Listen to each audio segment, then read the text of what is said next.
Welcome all of you on the platform of Megagate. तो पहले हम लोग ये जानते हैं कि लास्ट लेक्चर में क्या स्टडी किए थे। तो लास्ट लेक्चर की जो टॉपिक थी वो वर्क डन था, जो ओपन सिस्टम पे बेस्ड थी, और एनर्जी इंटरेक्शन का जो सेकंड पार्ट था हीट, हम लोग उसके ऊपर स्टडी किए थे। और उसमें जो भी प्रोसेस थी like adiabatic process, isothermal process, polytropic process, constant volume and constant temperature process, तो इन सब चीज़ों को हम लोग लास्ट लेक्चर में डील किए थे। तो आज की हमारी जो टॉपिक है first law of thermodynamics.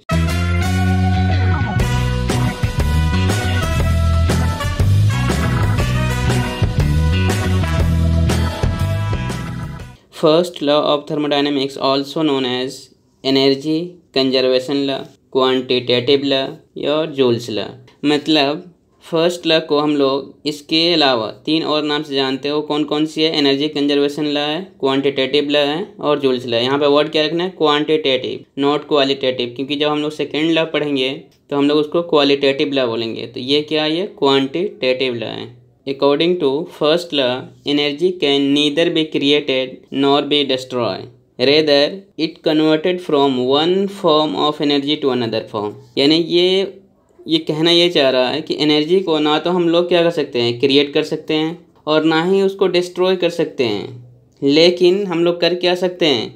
Convert कर सकते हैं एक फॉर्म से दूसरे फॉर्म में। तो ये जो डेफिनेशन है फर्स्ट लॉ का, थर्मोडायनेमिक्स में इसका यूज नहीं हो पाएगा, क्योंकि हमारी जो थर्मोडायनेमिक्स जो फर्स्ट लॉ है उससे जब हम न्यूमेरिकल करने जाएंगे तो इस डेफिनेशन से सॉल्व नहीं होगी न्यूमेरिकल प्रॉब्लम।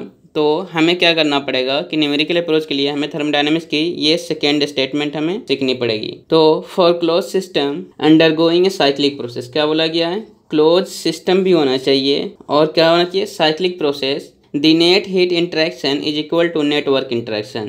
तो यहाँ पर क्या बोला गया? नेट हीट इंटरेक्शन किसके बराबर होगा? वो नेट वर्क इंटरेक्शन के बराबर होगा when they are expressed in their own units. मतलब उसको जब हम उसके यूनिट में एक्सप्रेस करेंगे। तो यहाँ से क्या समझ में आया कि अगर कोई प्रोसेस है और वो प्रोसेस जो हो रहा है क्लोज सिस्टम के अंदर हो रहा है। क्या हो रहा है? क्लोज सिस्टम के अंदर हो रहा है, और जो प्रोसेस हुआ वो साइक्लिक प्रोसेस हुआ। तो उस केस में क्या होगा कि जो भी हीट इंटरेक्शन होगा वो किसके बराबर होगा? वर्क इंटरेक्शन के बराबर होगा। तो इससे क्या समझ में आया कि जो इंटरनल एनर्जी है सिस्टम की, चेंज इन इंटरनल एनर्जी, वो जीरो हो जाएगी। वो क्यों? अभी जरा समझते हैं। पहले देखो, हमने यहाँ पर ये एक प्रोसेस लिया पीवी डायग्राम पर। इस डायग्राम को हम लोग आईसी इंजन में अच्छे से स्टडी करेंगे। तो हमने क्या लिया कि यहाँ से 1 से प्रोसेस स्टार्ट हो रहे 1 to 2, फिर 2 to 3, 3 to 4 एंड 4 to 1। तो ये क्लोज साइकिल प्रोसेस है। तो इस केस में क्या होगा कि इंटरनल एनर्जी जीरो होगी, और इंटरनल एनर्जी जीरो होगी तो जो नेट हीट इंटरेक्शन हमें आएगी वो किस क्या होगा? नेट वर्क इंटरेक्शन के इक्वल होगी। तो ये क्या है? ये फर्स्ट लॉ की डेफिनेशन है। तो हमने क्या माना कि 1 to 2 प्रोसेस में जो हीट का इंटरेक्शन हुआ Q1 to हुआ, 2 to 3 Q2 3, फिर 3 to 4 Q3 4 and 4 to 1 Q4 1। तो इन सब को क्या करेंगे? सम करेंगे। तो किसके बराबर होगा? इन सारे प्रोसेस के अंदर जो भी वर्क डन हुआ उन सबको सम करेंगे तो क्या होगा? उसके बराबर होगा। जैसे यहाँ पर रिप्रेजेंट किया गया है W12 क्या है? ये 1-2 प्रोसेस में जो वर्क डन हुआ वो है। W23 work done in the process 2 to 3, W34 work done in the process 3 to 4 and W41 work done in the process 4 to 1। ये जो रूल है अब हम लोग इसको समझते हैं, ये कौन से कंडीशन में इसको हम लोग अप्लाई करेंगे। सब में पहले हम लोग इसको क्या, Q = MC ΔT, इसको हम लोग पहले ही क्या कर चुके हैं? स्टडी कर चुके हैं लास्ट लेक्चर में। अब ये क्या? ये फर्स्ट लॉ के डेफिनेशन को इंडिकेट कर रहा है। बोथ रिवर्सिबल एंड इरिवर्सिबल दोनों प्रोसेस में एप्लीकेबल हैं। ये कोई ज़रूरी नहीं है कि हाँ ये रिवर्सिबल में ही होगा, चाहे प्रोसेस रिवर्सिबल हो या इरिवर्सिबल हो, दोनों ही केस में ये फार्मूला को हम लोग क्या कर सकते हैं? अप्लाई कर सकते हैं। तो हम लोग रिवर्सिबल एंड इरिवर्सिबल प्रोसेस को पहले ही स्टडी कर चुके हैं, ये 3rd या 4th लेक्चर में। लेकिन इस कंडीशन को अप्लाई करने का एक ड्रॉबैक भी है। ये तभी अप्लाई हो पाएगा जब ये साइक्लिक प्रोसेस होगा। तो साइक्लिक प्रोसेस होने के लिए भी हम लोग क्या सीख रखे हैं कि कम से कम क्या होना चाहिए? 2 प्रोसेस होना चाहिए। तो जब तक 2 प्रोसेस नहीं होगा हम इसको क्या करेंगे? अप्लाई नहीं कर सकते। और 2 प्रोसेस होने के साथ साथ वो साइक्लिक भी फॉर्म होना चाहिए। तो यहाँ पे ये क्या समझ में आ रहा है कि not applicable for single process, means single process में साइक्लिक प्रोसेस तो फॉर्म नहीं हो पाएगा। तो इस केस में क्या होगा कि सिंगल प्रोसेस के लिए एप्लीकेबल नहीं है। तो ये इसकी ड्रॉबैक है फर्स्ट लॉ की। अब ये जो डेल क्यू है, ये जो वैल्यू होती है इसकी D E plus del W. अब ये डी ई क्या है, ये पॉइंट फंक्शन, इसलिए इसको डिफरेंशिएशन ऑफ ई से दिखाया है, जबकि इन दोनों को क्या पार्शियल डिफरेंशिएशन से दिखाया है। अब ये डी ई क्या है, जो यहाँ पर ये एनर्जी है, ये summation of kinetic energy, potential energy and internal energy, तीनों को सम करते हैं तो ये हमें क्या देता है, एनर्जी देता है। लेकिन इन तीनों में ये जो दो है, kinetic energy and potential energy, macroscopic form है, और बाकी जो इंटरनल एनर्जी है ये माइक्रोस्कोपिक फॉर्म है। अब ये मैक्रो एंड माइक्रो, इसको हम लोग सेकेंड लेक्चर में पढ़ चुके हैं, काफ़ी इसकी डेप्थ में स्टडी किए हैं। हम लोग जो थर्मोडायनेमिक के अंदर स्टडी करते हैं वो माइक्रोस्कोपिक फॉर्म में स्टडी करेंगे। इसलिए हम लोग ये जो टर्म है, ये kinetic energy and potential energy या ये माइक्रोस्कोपिक फॉर्म, इसको हम लोग क्या करते हैं, नहीं लेते हैं, इग्नोर करते हैं। तो हम लोग सिर्फ इंटरनल एनर्जी को कैलकुलेशन में लेते हैं। इसलिए हम लोग फार्मूला में del Q equal to D U plus del W लिखते हैं, नॉट डी ई, क्योंकि हम लोग ये पहले से जानते हैं कि जो एनर्जी जो है हम यहाँ पर ले रहे हैं किसको, माइक्रोस्कोपिक फॉर्म को ले रहे हैं, और वो डायरेक्टली किसके बराबर होगा, इंटरनल एनर्जी के बराबर होगा।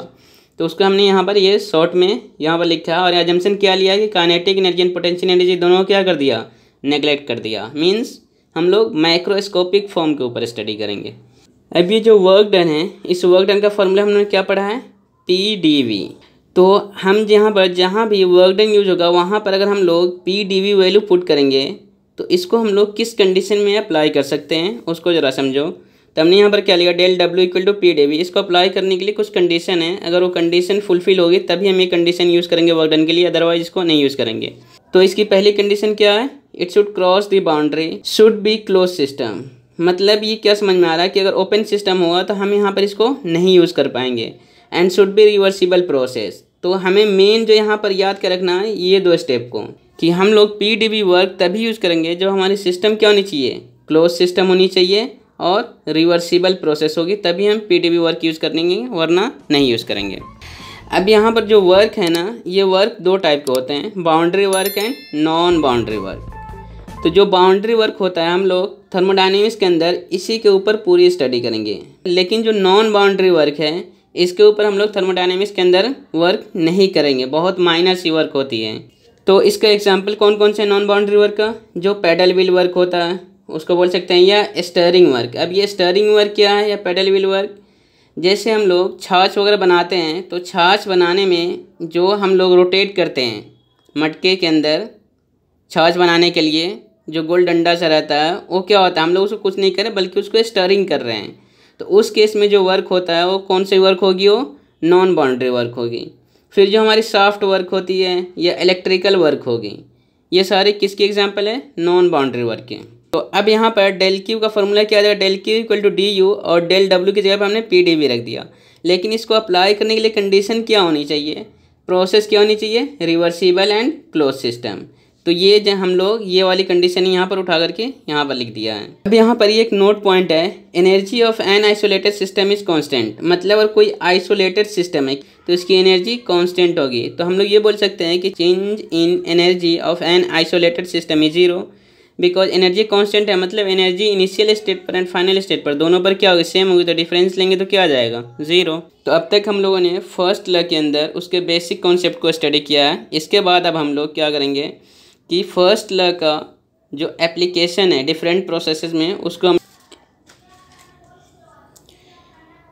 तो पहले हम लोग देखते हैं PMM1। अब ये PMM1 क्या है पहले ये समझो। जो PMM1 है ये स्टैंड होता है क्या, परपेचुअल मोशन मशीन।